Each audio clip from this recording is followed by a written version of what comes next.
لے کے آؤ, ان کے ساتھ ملاقات کرنا چاہتا ہوں. امام صاحب جو ہے انہوں نے دعا کی, اللہم لا تجمع بینی و بینہ, اللہ میری اس کے ساتھ ملاقات نہ ہو. ابھی ان کو گرفتار کر کے بغداد کی طرف لایا جا رہا ہے تو پتہ چلا مامون کا انتقال ہو گیا ہے. اس کے بعد معتصم کی باری آتی ہے. ہائے, معتصم جو ہے یہ اپنے پیش رو سے بھی زیادہ سخت ہے. جیسے اس نے خلافت سے بالی, اس نے کہا جاؤ امام احمد بن حنبل کو بلا کے لاؤ, ان کے میرے سامنے پیش کیا جائے. میرے عزیزوں, میرے دوستوں, تاریخ کے اوراق پڑھ کے دیکھیں. امام احمد بن حنبل جو ہے ان کو جس وقت معتصم کے سامنے پیش کیا جاتا ہے 3 دن تک مناظرہ ہوتا ہے. خلیفہ نے کہا میری بات مان جاؤ. اس نے اپنے حواریوں کو بلایا, احمد بن داؤد قاضی, بشر المریسی, یہ معتزلہ کے جو بڑے بڑے علماء تھے, انہوں نے 3 دن تک بات ہوتی رہی, مناظرہ ہوتا رہا. امام اہل سنت والجماعت میرے بھائیوں ایک ہی بات ان سے کہتے ہیں آتونی شیئا من کتاب اللہ او سنت رسول ہی حتی اقول بہ. کہتے ہیں بحث کرنے کی کیا ضرورت ہے, مناظرے کی کیا ضرورت ہے.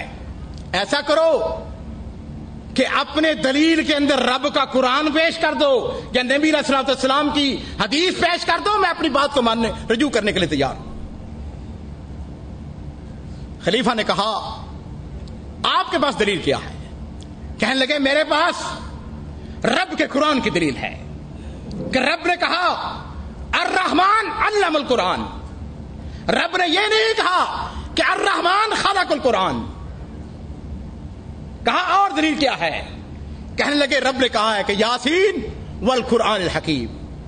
اللہ رب نے یہ نہیں کہا کہ یاسین والقرآن المخلوق. اگر قرآن جو ہے رب کا مخلوق ہوتا تو اللہ رب العزت جو ہے قرآن پاک کے اندر اس کا ذکر کر دیتے.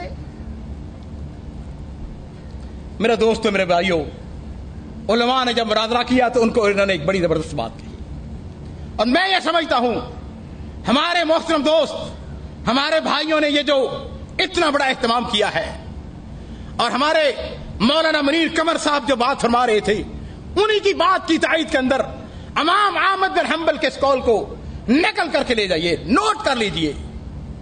کہنے لگے علماء کو مخاطب ہو کے کہنے لگے بھائی تم نے بھی علم سیکھا ہے, میں نے بھی علم پڑھا ہے. ایسا ہے اس علم کے اندر میں نے ایسی کوئی بات نہیں پائی ہے جس کا بات ذکر تم کرتے ہو. میں نے قرآن کو رب کی مخلوق نہیں پایا ہے. ایسا ہے آتونی شیئا من کتاب اللہ و سنت رسول ہی, کتاب و سنت سے دلیل دے دو, تم سچے ہو, میں اپنی بات سے رجوع کرنے کے لیے تیار ہوں. میرے عزیزوں, میرے دوستوں, پھر دیکھیے کہ جس وقت خلیفہ کے پاس, ان مولویوں کے پاس کوئی چارہ نہیں چلا ہے تو وہی جو بات ہوتی ہے کہ پھر جیل میں دے دو, پھر کوڑے مار لو. پھر اہل حق جو ہیں پھر وہ سعادت حاصل کرتے ہیں اس طریقے سے.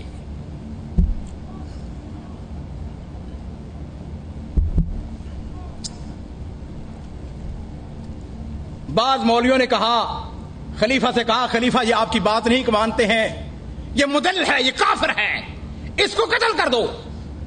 اس نے کہا نہیں, میں نے قسم کھا رکھی ہے کہ نہ خود اپنے ہاتھ سے امام احمد بن حنبل کو قتل کروں گا, نہ قتل کرنے کا حکم دوں گا. ہاں البتہ اتنی بات ہے, ان کو کوڑے مروائے جائیں. جلادوں کو حکم دیا گیا, جلاد آئے. جب جلاد سامنے آئے, ایک جلاد کو دیکھا, کہا کتنے کوڑوں کے اندر ایک آدمی مر جاتا ہے, بڑا پروفیشنل, بڑا طاقتور. اس نے کہا 10 کوڑے اگر کوئی میرے کھا لے تو وہ مر جاتا ہے. تاریخ ہم کو بتاتی ہے اس نے ایک کا انتخاب کیا, ایک چھوڑا. کہا نہیں, اور طاقتور لے کے آؤ. امام صاحب کے جسم سے لباس کو اتار دیا گیا, ان کے ہاتھوں کے اندر رسیاں باندھ دی گئی, مشکیں کس کے ان کو پہلا کوڑا مارا گیا تو کہا بسم اللہ. دوسرا کوڑا مارا گیا, کہنے لگے لا حول ولا قوت الا باللہ.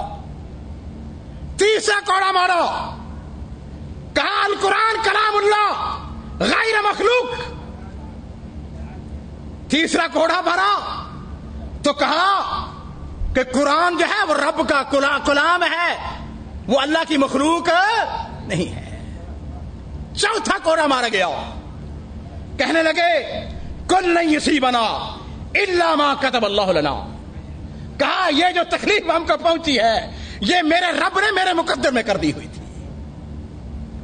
میرے بھائیوں سعادت حاصل کر رہے ہیں. اور پھر خلیفہ آگے بڑھتا ہے, اس نے ان سے کہا ایک کلمہ ہی ہے نا, ایک لفظ ہی ہے, ایک اپنی زبان سے یہ کلمہ کہہ دو, اپنے ہاتھ سے یہ تمہاری بیڑیاں, یہ جو تم کو رسیاں باندھی گئی ان کو میں خود اپنے ہاتھوں سے کھولوں گا. وہ آتیک اور دنیا جہان کے خزانے جو ہے وہ احمد تیرے قدموں کے اندر ڈال دوں گا. لیکن میرے بھائیوں سعادت اس کا نام ہے, خوش نصیبی اس کا نام ہے. ایک درباری ملا آگے بڑھا, اس نے آپ کے امام صاحب کو سمجھانا چاہا.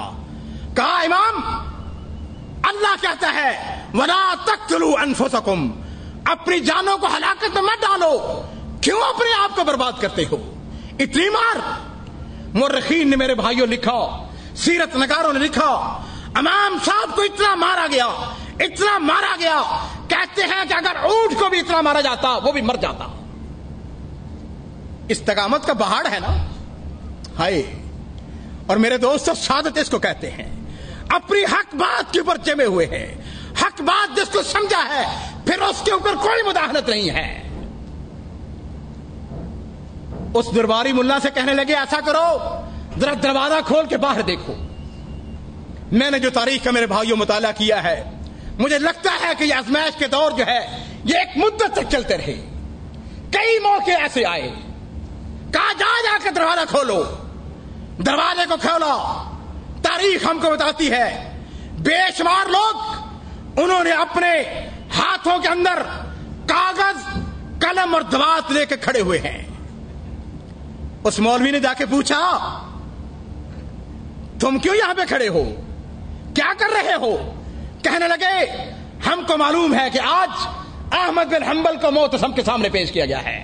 ننظر ما یجیب به احمد فنکتبہ, ہم اس بات کے منتظر ہیں امام فتویٰ کیا دیتے ہیں تاکہ ہم لوگوں کو بتائیں احمد بن حنبل نے یہ فتویٰ دیا ہے.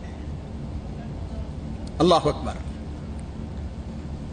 وہ مولوی واپس آیا, اس نے آ کے امام صاحب سے کہا امام صاحب میں نے دروازے کے باہر یہ منظر دیکھا ہے اور میرے عزیز و سعادت اس کا نام ہے. کہنے لگے انا ادل هؤلاء كلهم اقتل نفسی ولا ادلهم. کہنے لگے رب کی قسم اپنی جان جو ہے اس کے دے دوں گا لیکن ان تمام لوگوں کو کبھی گمراہ نہیں ہونے دوں گا. اور میرے دوستو میرے بھائیوں پھر وہ معتصم جو امام صاحب کو مارنے والا, جب اس کی موت آئی, موت کا وقت قریب آیا, رو پڑا اور بڑی حسرت کے ساتھ اس نے کہا یا من لا یزول ملکہ ارحم من زال ملکہ. اس نے کہا اپنے رب کی طرف, کہا رب تیری بادشاہی کو کبھی زوال نہیں ہے, تیری بادشاہی ہمیشہ کے لیے. ارحم من زال ملکہ, اس کے اوپر رحم کرو جس کی بادشاہی جو ہے وہ ختم ہو رہی ہے. اور پھر اس نے یہ بات کہی لو علمت انی اموت شابا ما فعلت الذی فعلت من الذنوب. اس نے کہا کاش میں جوانی کے عالم میں مر رہا ہوں, اگر مجھ کو پتا ہوتا کہ عین جوانی کے عالم میں میری موت واقع ہو جانی ہے تو میں ان گناہوں کا مرتکب نہ ہوتا جو میں نے گناہ کیے ہیں. میرے عزیزوں میرے دوستو ہم کو لوگ بڑے دھوکے دیتے ہیں. لوگ کہتے ہیں فلاں کو دیکھو, فلاں گویے کو دیکھو, فلاں بڑا معروف آدمی ہے, اس کے حالات دیکھو. رب کی قسم کھا کے کہتا ہوں ان کے قریب ہو کے دیکھے, ان ملوک کے پاس جا کے دیکھیں. ہائے ہائے ہائے ہائے. ابراہیم ادہم نے ایک دفعہ بات کہی تھی. انہوں نے کہا تھا کہ واللہ الذی لا الہ الا ہوا ان فی عیش لو علمہ بالملوک لجادلونا علیہ بالسیوف. انہوں نے کہا تھا رب کی قسم اگر ان بادشاہوں کو پتا چل جائے کہ ہم کس عیش و عشرت کے اندر ہیں, کس مزے کے اندر ہیں, تو پھر کیا ہو, جو بادشاہ